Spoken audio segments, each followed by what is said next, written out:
science may say, well, quantum physics and the observer observing reality and having an effect on reality only works for the very tiny. In other words, only the very tiny responds to our observation.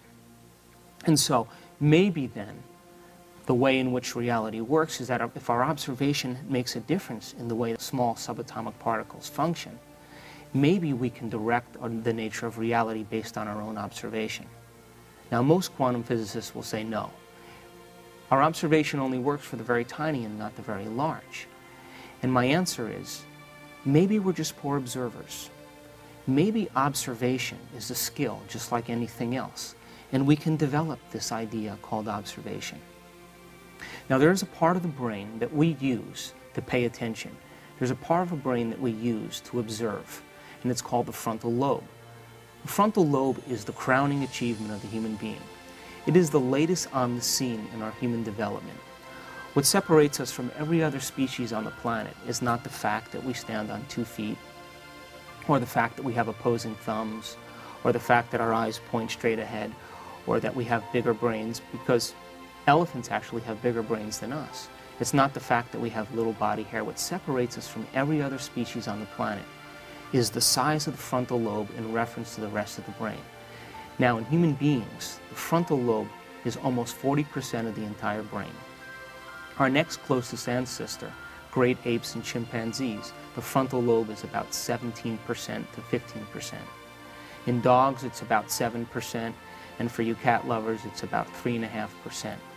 So what separates us and makes us great is our frontal lobe in reference to the rest of the brain. Now, the frontal lobe is the executive. It decides on action. It regulates behavior.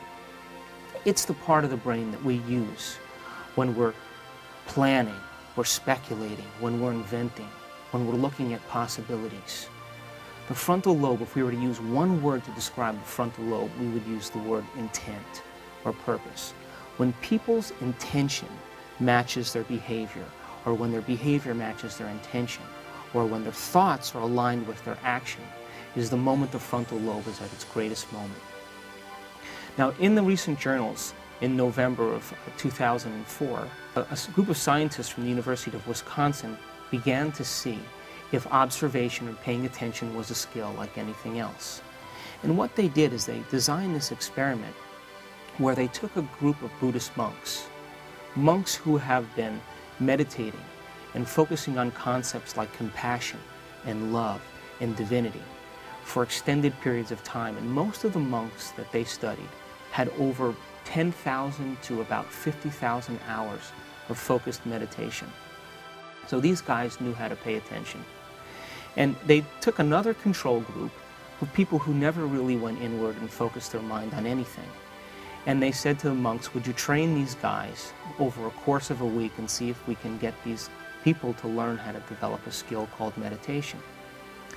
And so they hooked the monks' brains up to 256 electrodes over their entire brain, and they were going to measure what type of activity took place when these monks paid attention. And of course, they were going to do the same thing with the control group. Now, these 8 particular monks, when they got hooked up to these particular scans, the moment that they began to focus on a concept like compassion, the moment they began to focus on an idea and went inward, their frontal lobes lit up like nothing that the scientists ever seen before. The amount of activity that was taking place in the frontal lobe was enormous. And when they compared that to the control group, the people who were just learning how to focus their mind and pay attention, their ability to hold that focused thought produced very little effects in the frontal lobe. Now, the scientists knew that a particular area in the frontal lobe, on the left side of the frontal lobe, is a place where we experience joy and happiness. And in one particular monk, his brain scan activity was so enlarged in the frontal lobe that the scientists said he must be the happiest man on the planet because his activity was that great. Now, when the scientists began to speculate and look at the effects of this experiment, they began to realize that maybe observation and paying attention is a skill. Maybe it's a skill just like tennis or golf, that we can develop the skill of paying attention, and by developing the skill, we could get better at it. And the effects and the results are that our brain actually changes. So observation then is a skill just like anything else.